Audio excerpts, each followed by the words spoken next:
Picture this. You are a royal midwife in the Alcázar Palace, Madrid, the 6th of November, 1661 AD. Your hands, weathered from decades of delivering princes, tremble as they cradle something that should not exist. The newborn's jaw hangs slack and twisted. His limbs twitch with unnatural weakness, his pale eyes already burdened by centuries. Candlelight flickers across the crucifix above the bed, shadows stretching over a body that looks less like a blessing than a curse. The scent of frankincense can't hide the metallic tang of blood, or the stench of a bloodline devouring itself. Priests whisper Latin prayers, their voices urgent, as if they know what no one dares say aloud.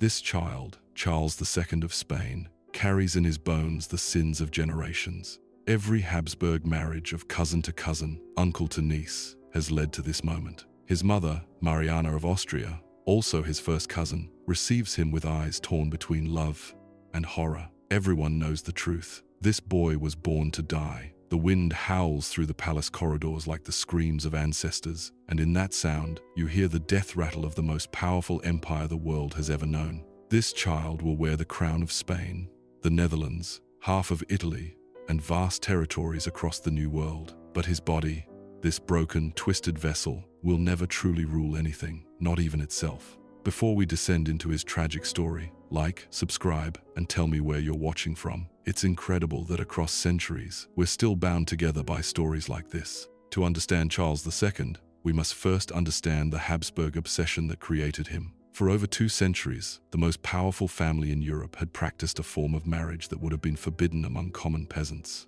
They didn't marry for love, or even for political alliance in the traditional sense. They married to keep their blood pure, to ensure that Habsburg lands would never leave Habsburg hands. The family tree of the Spanish Habsburgs resembles not a tree at all, but a twisted ladder where every rung connects back to itself. Charles V, the Holy Roman Emperor who once ruled half the known world, married his first cousin Isabella of Portugal. Their son, Philip II, married his first cousin Maria Manuela, then later his niece Anna of Austria.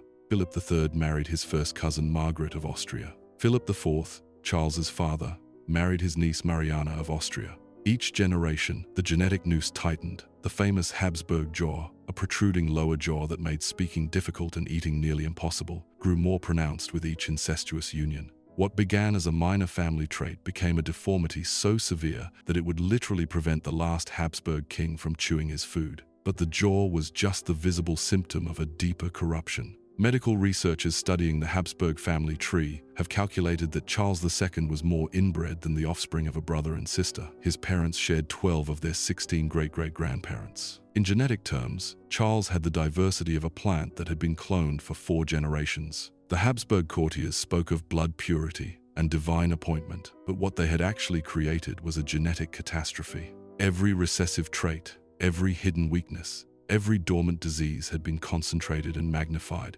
until it produced a child who was, in the words of one contemporary observer, more monster than man. Yet this was not accident or ignorance. The Habsburgs knew that their children were increasingly weak, increasingly deformed. They watched as infant mortality rates in their family climbed far above those of common families. They buried child after child, prince after princess, each one more twisted than the last. But still, they continued the practice, because to marry outside the family would mean admitting that their blood was not divine after all. And so, from the moment Charles gasped his first labored breath in that candlelit chamber, his fate was sealed. Not as a ruler, but as a living monument to a family's obsession with itself, a breathing, suffering symbol of what happens when power mistakes isolation for strength. And the worst part? The family knew it, and kept going anyway.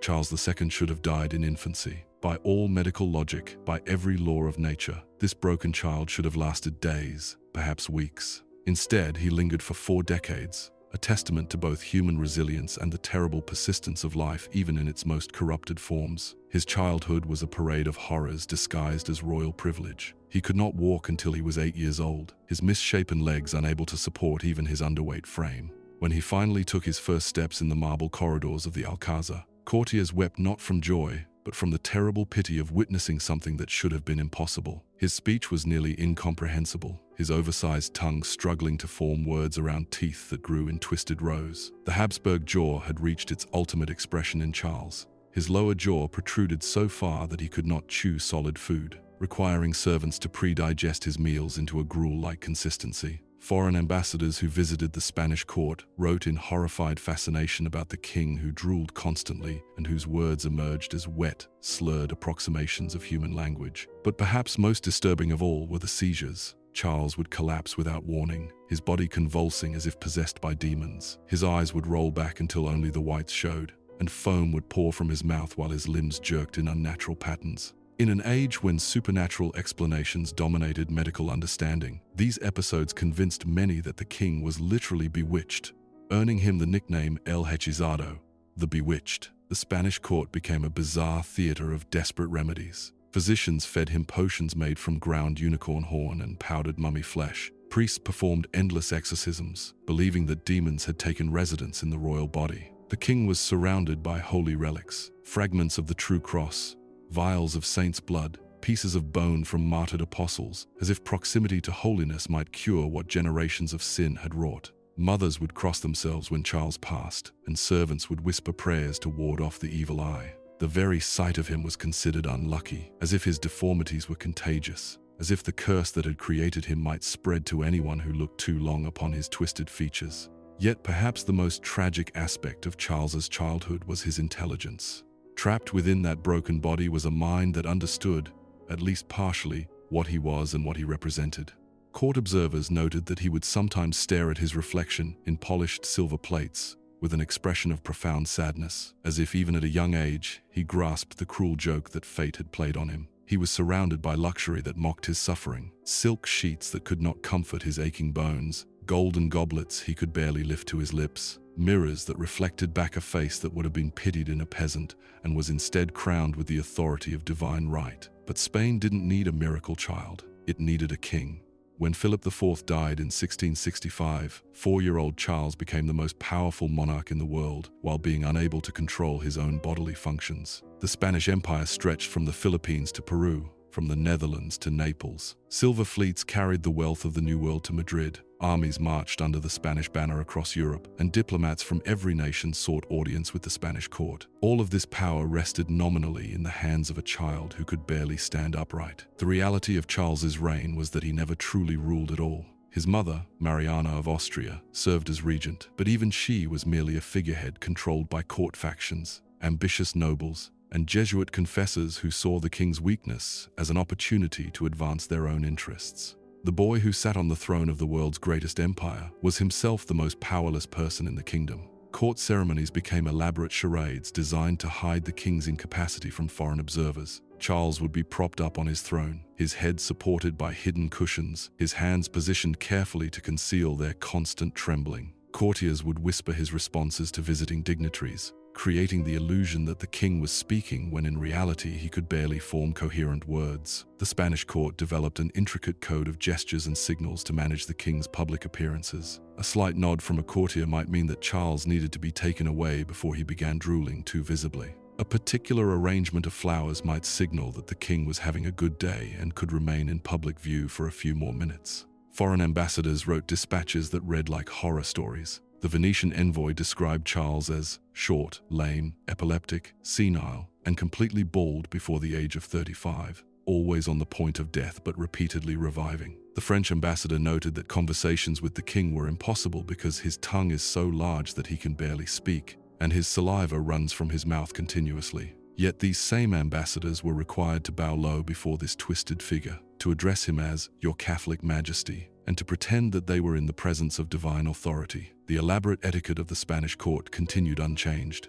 as if ritual and ceremony could somehow transform this broken child into the sovereign he was supposed to be. The most heartbreaking moments came when Charles seemed to understand his own powerlessness. Court records describe incidents where he would attempt to give orders or make decisions, only to watch helplessly as courtiers ignored him or overruled him with gentle condescension. The king of the world's greatest empire had less actual authority than the servants who dressed him each morning. As Charles grew older, the pretense became harder to maintain. His seizures grew more frequent and more violent. His speech became increasingly incomprehensible. His physical deformities worsened with age, as if his body was slowly collapsing under the weight of its own genetic contradictions. But the true tragedy was not that Charles could not rule. It was that he could not provide what the empire desperately needed: an heir to continue the Spanish Habsburg line. and this failure would ultimately prove more devastating than any military defeat or political crisis the empire had ever faced. Yet the greatest failure wasn't his rule, it was his bedroom.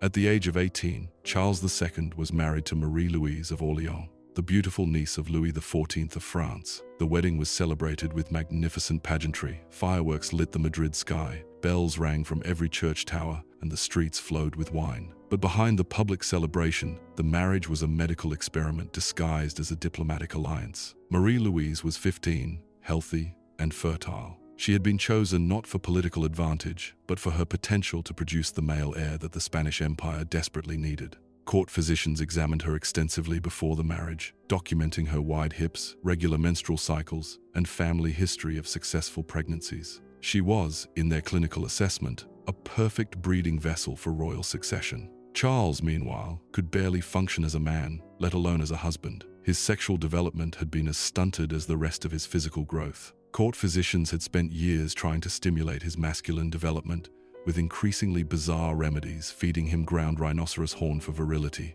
bathing him in wine mixed with bull's blood, even arranging for him to sleep with items of clothing that had belonged to particularly fertile men. The wedding night became a subject of international speculation. Diplomatic correspondence from courts across Europe discussed the Spanish royal couple's intimate life with clinical fascination. Would the king be physically capable of consummation? Could this twisted body produce the seed necessary to continue the Habsburg line? The answer became painfully clear in the months that followed. Charles's impotence was complete and permanent. Despite the desperate efforts of physicians, priests, and even alleged sorcerers, the marriage remained unconsummated for months. Marie-Louise, a healthy young woman in the prime of her fertility, was reduced to a living symbol of dynastic failure. The Spanish court's response was to treat the royal couple's intimacy as a public project requiring expert intervention. Physicians were granted unprecedented access to the royal bedchamber, observing and documenting every attempt at sexual union. They measured the king's anatomy, analyzed his bodily fluids, and prescribed increasingly desperate remedies for his dysfunction. Holy relics were placed under the marriage bed, saints' bones were sewn into the mattress. Priests performed blessings over the royal couple's nightclothes. The Pope himself sent special indulgences intended to overcome whatever spiritual obstacles might be preventing conception. The bedroom became a shrine dedicated to the desperate hope of royal fertility. For Marie-Louise, the experience was a nightmare of public humiliation. Her menstrual cycles were monitored and recorded by court physicians. Her diet was regulated to optimize her fertility. She was forbidden from riding horses, dancing too vigorously, or engaging in any activity that might interfere with conception, despite the fact that no conception was possible. The marriage lasted 9 years, and in that time, Marie-Louise never became pregnant. Not once, not even a miscarriage that might have suggested partial success. The complete absence of conception was itself a kind of miracle, a perfect symbol of the Habsburg genetic dead end. When Marie-Louise died suddenly in 1689, possibly from poisoning, Charles was quickly married again, this time to Maria Anna of Neuburg. The new queen was even more carefully selected for fertility, and the same desperate charade began anew. But the result was identical: a decade of marriage without a single pregnancy, without even the hope of an heir. 2 healthy, fertile women, 20 years of marriage, complete genetic failure. Charles II had become a living contradiction, a king whose only purpose was to produce an heir, whose body made that purpose impossible to fulfill. With no heir in sight, Europe sharpened its knives. By the 1690s, it was clear to everyone in the Spanish court that Charles II would die without an heir. The last Habsburg king of Spain was not just physically dying, he was the living embodiment of an empire's genetic and political exhaustion. His body had become a map of everything that was wrong with the Spanish system: isolated, inbred, corrupt, and slowly consuming itself. The king's physical deterioration accelerated dramatically in his 30s. His seizures became more frequent and more severe, sometimes lasting for hours and leaving him unconscious for days. His speech became so garbled that only a few intimate servants could understand him. His jaw deformity worsened until eating became nearly impossible. He survived primarily on liquids and soft foods that required no chewing. Court physicians documented his decline with clinical fascination. They noted that his legs had become so weak that he required assistance to walk even short distances. His hands shook constantly, making it impossible for him to write his own name or hold objects for more than a few moments. His bladder and bowel control became increasingly unreliable, requiring constant attention from servants who had to maintain the fiction that their charge was a divinely appointed monarch. But perhaps most disturbing of all was the mental deterioration. Charles had never been intellectually gifted, but in his later years, he began showing signs of severe cognitive decline. He would stare blankly for hours, responding to questions with vacant looks or incomprehensible mumbling. He became increasingly paranoid, convinced that courtiers were plotting against him and that foreign enemies were using witchcraft to weaken him further. The Spanish Empire, meanwhile, was crumbling around its dying king. Military defeats had stripped away territory after territory. The economy was collapsing under the weight of endless wars and the influx of American silver that had destroyed the value of Spanish currency. The bureaucracy had become hopelessly corrupt, with positions sold to the highest bidder regardless of competence. Charles's court became a bizarre pantomime where everyone pretended that the dying king was still capable of governing. Important documents were signed by mechanical devices that guided his trembling hand. Meetings were conducted with courtiers translating his incoherent mumbling into royal decrees. Foreign ambassadors were received in carefully choreographed ceremonies designed to minimize the king's exposure while maintaining the illusion of imperial authority. The most surreal aspect of Charles's final years was the succession crisis that everyone could see coming but no one could officially acknowledge. Since the king had no children and no brothers, his death would end the Spanish Habsburg line entirely. The major European powers began positioning themselves for the inevitable war that would follow, but protocol demanded that they continue to treat Charles as if he might somehow produce an heir. French and Austrian diplomats haunted the Spanish court, simultaneously paying homage to the dying king while secretly negotiating for pieces of his empire. Charles himself seemed to understand that he was the object of a vast international conspiracy, but his mental state made it impossible for him to respond coherently to the crisis his existence had created. In his final years, Charles II had become something unique in European history. A king who was simultaneously the most powerful man in the world and completely powerless, a monarch whose very existence threatened to destroy the empire he nominally ruled. Charles II died on the 1st of November, 1700, All Saints' Day, at the age of 38. His death was both expected and shocking. Expected because he had been dying visibly for decades, shocking because his broken body had somehow persevered far longer than anyone thought possible. The official autopsy, conducted by the court physicians and preserved in the Spanish archives, reads like a medical impossibility. Dr. Geronimo de la Hoz, the royal physician, documented findings that defied belief. The king's heart was the size of a peppercorn, shriveled and barely functional. His lungs were corroded, filled with fluid and infection. His intestines were putrid and gangrenous, suggesting that he had been suffering from chronic internal poisoning for years. Most shocking of all, the autopsy claimed that Charles's body contained not a single drop of blood and that his head was full of water. While these descriptions were likely medieval attempts to describe severe anemia and hydrocephalus, they created an almost mythological image of the last Habsburg, a king who was literally empty, a hollow shell wearing a crown. But the autopsy also revealed something that physicians of the time could not have understood: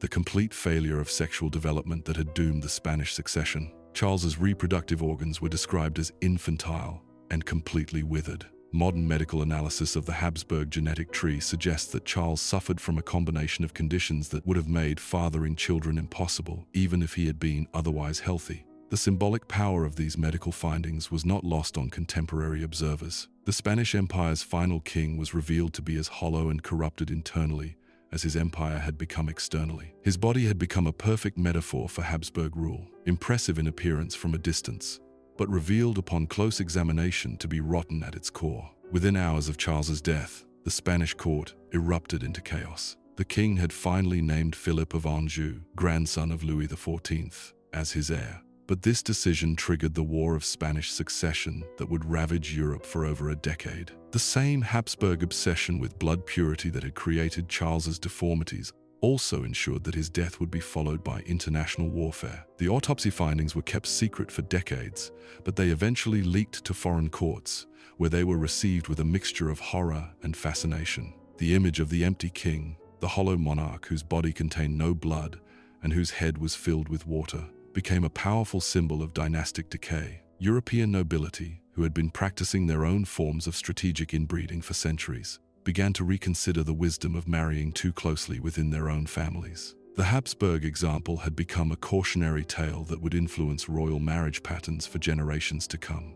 You are back in that candlelit chamber in the Alcázar palace, but now it is November 1700, and the body you hold is not a newborn but a corpse. Charles II lies on silk sheets that cannot disguise the reality of what he has become, the physical manifestation of 4 centuries of royal arrogance. His jaw, that famous Habsburg jaw that had grown more pronounced with each generation, hangs slack in death. The deformity that had made eating difficult and speech nearly impossible now seems almost peaceful, as if death had finally released him from the physical prison his ancestors had constructed for him. The twisted limbs that had never allowed him to run or dance or embrace a woman with passion are now still. The hands that had trembled constantly for 38 years are finally quiet. The eyes that had stared out from a face marked by centuries of inbreeding are closed, no longer reflecting the confusion and sadness of a mind trapped in an impossible body. But Charles II was never really about Charles II. He was about what happens when power becomes so concentrated, so obsessed with its own purity, that it loses touch with the basic biological requirements of human survival. The Habsburg family had confused isolation with strength,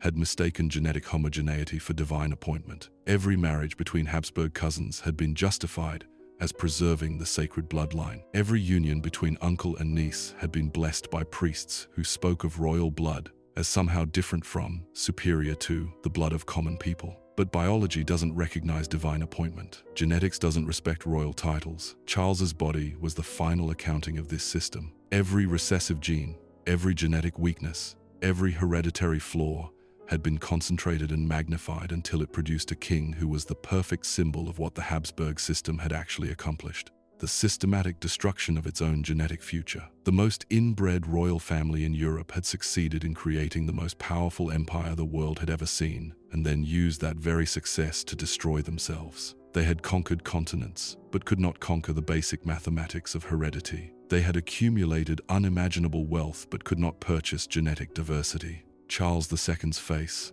that twisted, deformed face that horrified foreign ambassadors and moved courtiers to pity, was not just a medical curiosity. It was a prophecy carved in flesh and bone, a warning written in the language of human suffering. It announced to the world that no family, no matter how powerful, could indefinitely violate the biological laws that govern all life. The Habsburg dynasty had lasted for 6 centuries, had ruled over millions of people, had shaped the course of European and world history. But in the end, it was defeated not by foreign armies or political revolutions, but by the mathematical certainty of genetic collapse. Charles II reminds us that power built on arrogance and isolation will always contain the seeds of its own destruction. His story is not just about one unfortunate king, or even one doomed family. It's about the eternal human temptation to believe that we are exempt from the laws that govern everyone else, that our blood is different, our destiny predetermined, our superiority guaranteed by birth rather than earned through virtue. History remembers Charles II not as a ruler, but as a warning. When pride outweighs wisdom, when isolation masquerades as purity, when power becomes so concentrated that it loses touch with basic human reality, entire nations can be born to die. The most inbred royal family in Europe created the most powerful empire in the world, and then used that very power to ensure that neither they nor their empire would survive. In Charles's empty eyes and twisted jaw, we see reflected our own capacity for self-destruction. In his tragic life, we glimpse what happens when human beings mistake genetic accident for divine appointment. His story ends not with the death of a king, but with the birth of wisdom, the understanding that no bloodline, no matter how ancient or powerful, can forever escape the fundamental laws that govern all human life.